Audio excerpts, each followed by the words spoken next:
Assalamualaikum warahmatullahi wabarakatuh. Selamat siang. Kami dari kelompok 7 yang berisikan 5 anggota. Yang pertama saya sendiri, Amalia Lamudi. Dan yang kedua ada Rindi Mata. Yang ketiga ada Talia. Dan keempat ada Imro Atul. Dan terakhir ada Kak Monik, yang akan membahas tentang assignment 1 Inovasi Matrix and Disruptive Innovation Analisis Perusahaan Polaroid Corporation. Di sini saya Amalia Lamudi akan menjelaskan tentang profil bisnis Polaroid Corporation dan perjalanan awal mereka sebagai pelopor fotografi instan. Polaroid didirikan pada tahun 1937 di Cambridge oleh Edwin Herbert Land, ilmuwan yang menemukan teknologi polarisasi cahaya. Awalnya Polaroid bergerak di bidang optik, lalu bertransformasi menjadi perusahaan fotografi instan dengan produk andalan mereka yaitu Polaroid Line Camera. Inovasi terbesar Polaroid lahir pada tahun 1972 dengan peluncuran Polaroid XX70, kamera lipat yang bisa menghasilkan foto berwarna tanpa harus melakukan tahap percetakan atau pemasukan pada laboratorium. Kamera ini menjadi simbol kemajuan teknologi sekaligus seni visual pada masanya. Model bisnis Polaroid juga unik. Mereka menjual kamera dan film secara bersamaan sehingga menciptakan pendapatan yang berulang. Namun, sistem kamera yang sangat kompleks dan mahal membuat perusahaan ini sulit beradaptasi ketika teknologi digital mulai berkembang.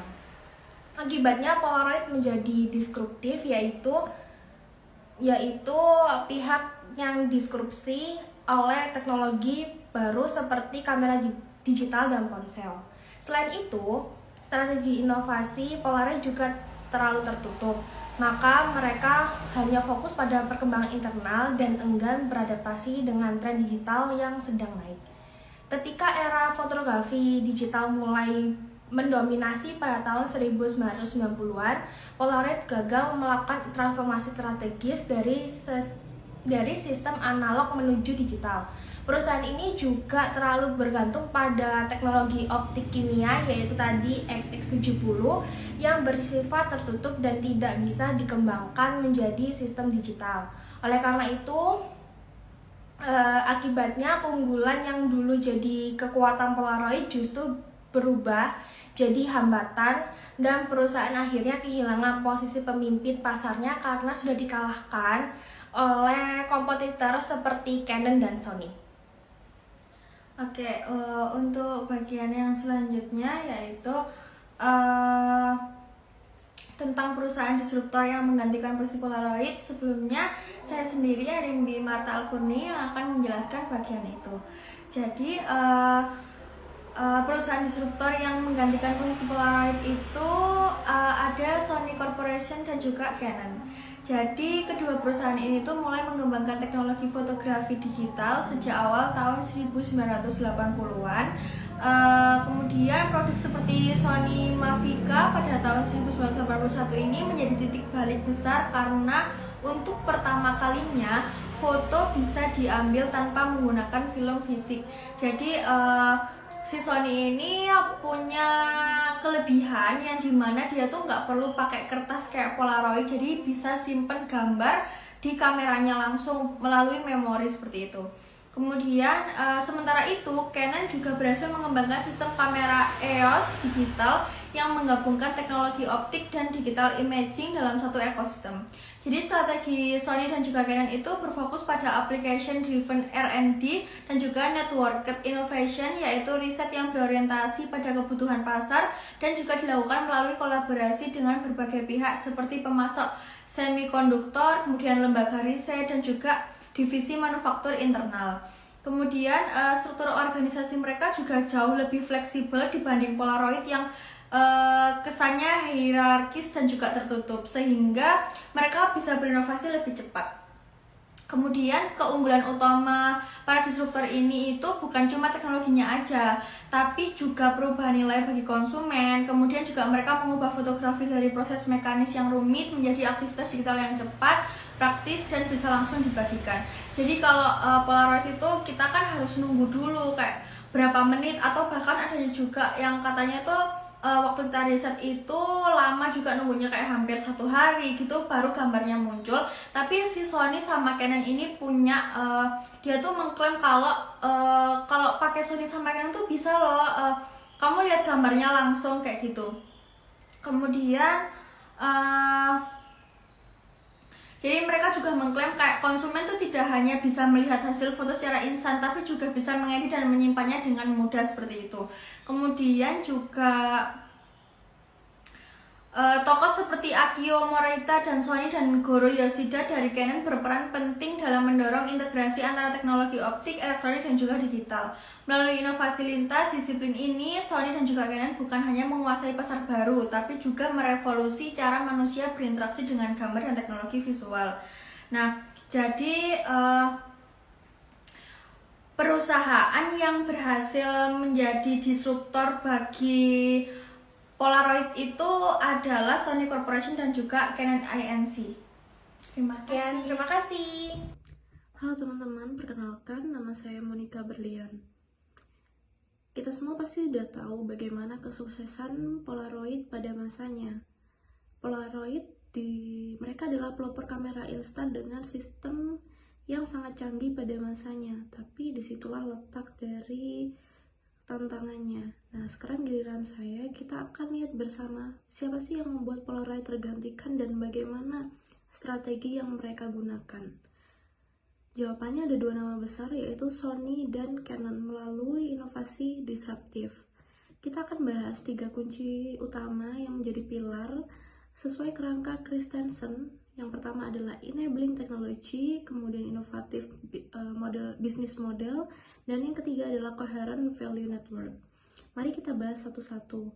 Yang pertama yang akan kita bahas adalah enabling technology atau teknologi pendorong.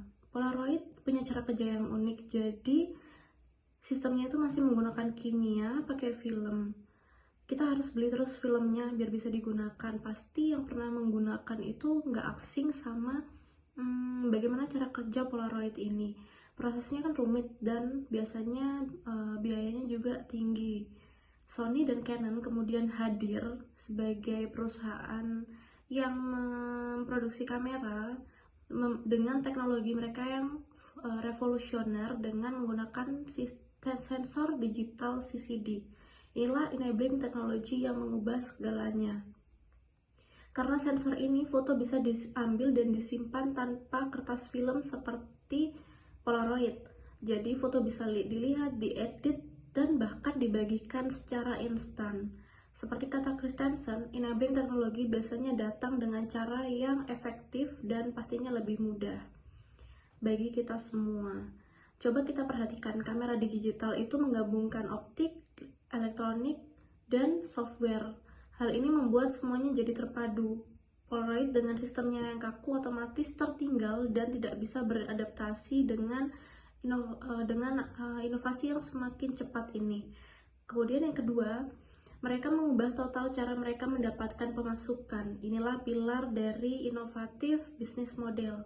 Model bisnis Polaroid itu intinya jual kamera, tapi untungnya dari jual film yang kita beli terus-menerus atau consumable. Pasti yang udah pernah menggunakan Polaroid atau melihat Polaroid tahu kalau kita pakai Polaroid itu kita harus selalu beli kertas filmnya, ya kan?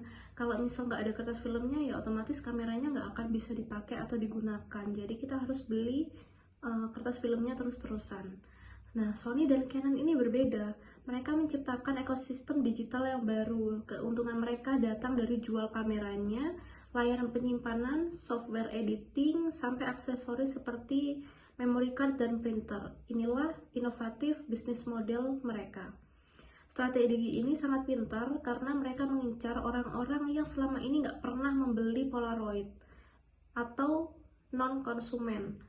Dengan model bisnis baru ini, fotografi jadi sangat terjangkau bagi semua orang, tentunya juga lebih efektif dan efisien. Fokus mereka bukan ke fotografer profesional lagi, tapi ke pasar yang jauh lebih besar untuk masyarakat yang lebih luas. Selanjutnya kita masuk ke pilar yang terakhir, yaitu Coherent Value Network atau jaringan nilai yang terintegrasi. Inovasi sehebat apapun tidak akan berhasil tanpa adanya dukungan ekosistem yang memadai.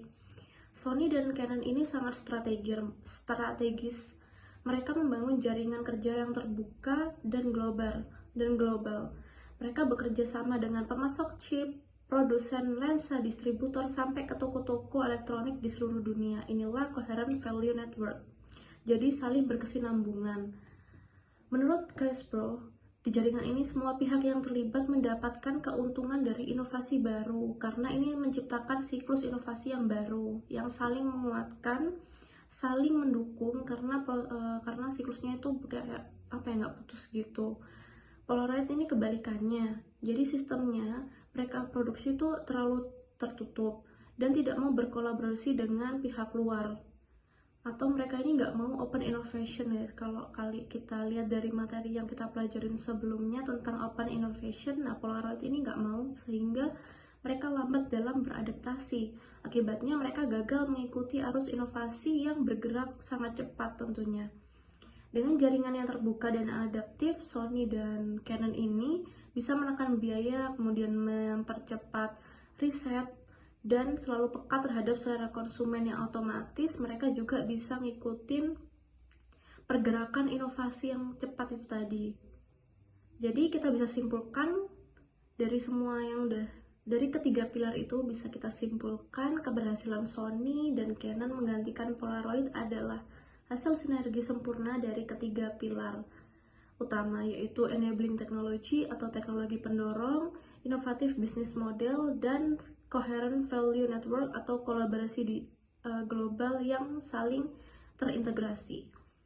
Mereka membuktikan kalau ingin menjadi disruptor, kita tidak hanya butuh produk baru, tapi juga harus berani mengubah model bisnis inti dan seluruh ekosistem industrinya. Semoga sekian. Untuk selanjutnya akan dijelaskan oleh teman saya. Terima kasih. Perkenalkan, nama saya Rahmat Thalia, biasa dipanggil Thalia. Jadi hari ini saya akan membahas tentang innovative matrix. Nah, innovative matrix dalam Polaroid Corporation ini sendiri dapat dikelompokkan berdasarkan strategi inovasi Polaroid, berdasarkan tingkat kebaruan teknologi, dan tingkat kebaruan pengalaman dari customer. Nah, dari matrix ini sendiri, innovation matrix ini sendiri ada 4 kuadran. Yang kuadran pertama ada breakthrough innovation, connect and develop, lalu sustaining innovation, road mapping R&D, lalu basic research, academic partnerships, dan terakhir ada disruptive innovation. Nah, penjelasan dari innovative matrix Polaroid ini sendiri adalah matrix ini menekankan bagaimana Polaroid ketika pada kepemimpinan Edwin Land dapat bekerja di semua kuadran. Mereka dapat bekerja di 4 kuadran yang telah saya sebutkan sebelumnya. Lalu keajaiban mereka mereka tuh mau mengalami keajaiban pada kuadran disruptive innovation dan breakthrough innovation. Nah, penjelasan lebih lanjutnya adalah untuk bagian disruptive innovation itu, inovasi ini merupakan paling mendasar. Jadi inovasi yang paling mendasar dapat mengubah permainan dari perusahaan Polaroid ini sendiri. Nah, Polaroid ini telah menjawab kebutuhan yang belum disadari oleh customer. Jadi kayak misalnya customer nanya nih, kayak kenapa sih kita harus menunggu foto gitu? Kayak kenapa harus menunggu foto jadi gitu. Nah, contohnya dari innovation disruptive ini adalah kamera dan film instan hitam putih. Polaroid Land kamera model 95 pada tahun 1948. Nah, lalu karakteristik dari innovation ini adalah seseorang ini mengalami masalah. Jadi mereka ini mengalami sebuah masalah, yaitu mereka menunggu foto jadi. Jadi kayak dulu itu belum ada kamera yang langsung jadi gitu. Jadi mereka harus menunggu berhari-hari dulu atau bahkan berjam-jam untuk mendapatkan hasil jepretannya mereka itu sendiri gitu. Nah, namun hal ini tuh nggak dianggap masalah besar gitu loh sama masyarakat yang menunggu foto ini, karena mereka juga semua orang yang ada di pada zaman itu juga menunggu hal yang sama gitu. Nah, hal ini tuh masuk di not well defined gitu. solusi dari masalah ini, kan pasti kalau misalnya sebuah masalah pasti ada solusi dong. Nah, solusinya dari masalah ini adalah film yang memproses dirinya sendiri dengan teknologi yang baru.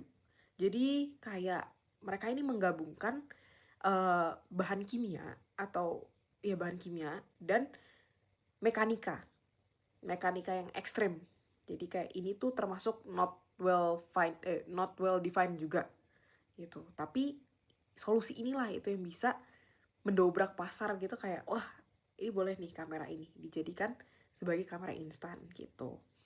Lalu yang berikutnya ada breakthrough innovation, jadi connect and develop untuk di fase breakthrough innovation ini. Nah, inovasi ini mengambil konsep dasar yang telah ada dalam fotografi. Jadi kayak fotografi instan, dan dia memperbanyak nilai dari fotografi ini dengan inovasi dari teknologi yang baru. Jadi kayak dia memperbanyak nilai dari fotografi ini dengan menambahkan inovasi pada teknologi yang baru gitu. Contoh dari inovasi ini adalah film Polacolor warna instan yang baru ada pada tahun 1963 gitu. Nah, karakteristik dari inovasi ini sendiri, mereka punya masalah juga, yaitu foto instan yang hanya hitam putih. Masalahnya tuh yang dihadapin udah foto nunggu berhari-hari, berjam-jam, atau bahkan itu tuh cuma hitam putih aja, nggak tahu gambar aslinya tuh kayak gimana. Dan dia ini termasuk well defined karena customer ini udah mengetahui dan menginginkan foto instan yang berwarna. Jadi mereka tuh nggak cuma mau melihat hasil jepretan yang mereka tuh hitam putih, namun ingin dalam kondisi berwarna gitu. Nah, namun solusinya yang diciptakan oleh Edwin Land ini adalah menciptakan film warna instan dengan pewarna kimia yang baru. Jadi kayak dia menambahkan hal baru lah istilahnya gitu. Dan ini merupakan inovasi teknologi yang sangat sulit dan ekstrem. Tapi dia ini termasuk di not well defined gitu.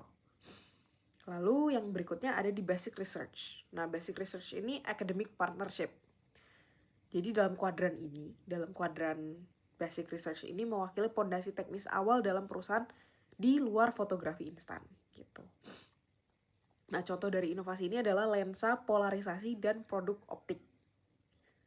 Dan ini terjadi sebelum adanya kamera instan gitu. Lalu karakteristik dari inovasi ini adalah riset teknologi yang masuk well defined. Hal ini diaplikasikan pada macam-macam masalah yang ada di pasaran. Jadi kayak masalah yang dihadapin oleh masyarakat itu tuh dijadikan solusi gitu sama mereka. Dijadikan riset lah. Mulai dari kacamata hitam hingga lampu depan mobil. Bayangkan, lampu depan mobil. Yang pada saat tersebut masih tergolong riset dasar dalam perusahaan termasuk not well defined dalam konteks beberapa pasar tertentu. Untuk kuadran yang terakhir, di Sustaining Innovation atau Road Mapping R&D ini berfokus pada peningkatan bertahap pada produk yang sudah kokoh. Jadi contoh dari inovasi ini adalah mereka mengembangkan model kamera instan yang baru seperti One Step, dan di mana model ini lebih murah, lebih ringan, dan juga kamera instan yang ada di era digital ini namanya Polaroid Snap gitu. Nah, karakteristik dari inovasi sustaining ini tadi adalah baik kebutuhan customer dalam foto instan ataupun teknologinya seperti prinsip film instan. Jadi hal ini tuh udah termasuk dalam well defined. Gitu. Sustaining innovation dalam perusahaan Polaroid ini berfokus pada optimalisasi kerja, harga, serta desain dari Polaroid ini sendiri. Jadi mereka nih intinya tuh berfokus pada optimalisasi kinerjanya dari kamera itu, harganya dari Polaroidnya, serta desain dari Polaroid yang sudah mereka rancang sebaik mungkin. Mungkin segitu dulu dari saya. Sekian, terima kasih. Perkenalkan, saya Imro'atul Soleka dengan NIM 27023433321. Saya akan menjelaskan bagian lesson learning-nya. Jadi, dari Polaroid ini kita belajar bahwa inovasi saja tidak cukup kalau perusahaan tidak bisa beradaptasi dengan perkembangan zaman. Polaroid ini dulunya sangat inovatif, tapi karena sistemnya tertutup dan tidak fleksibel, membuat mereka gagal masuk ke era digital. Selain itu, mereka hanya fokus pada produk mereka tanpa memperbaharui model bisnisnya. Jadi intinya inovasi itu harus disertai dengan kemampuan adaptasi, kolaborasi, dan mengelola perusahaan supaya bisnis tetap relevan. Selanjutnya saya juga akan mempresentasikan bagian conclusion. Jadi dari semuanya saya mengambil kesimpulan bahwa keunggulan inovatif tidak akan bertahan lama kalau perusahaan tidak mau berubah. Polaroid pernah menjadi pelapor fotografi instan, tapi mereka gagal karena tidak siap menghadapi situasi digitalisasi. Sementara itu, Canon dan Sony berhasil karena mereka menerapkan inovasi yang terbuka dan berkelanjutan. Artinya, sukses itu bukan hanya soal teknologi, tapi juga soal keberanian untuk belajar adaptasi dan berubah sebelum terlambat. Terima kasih.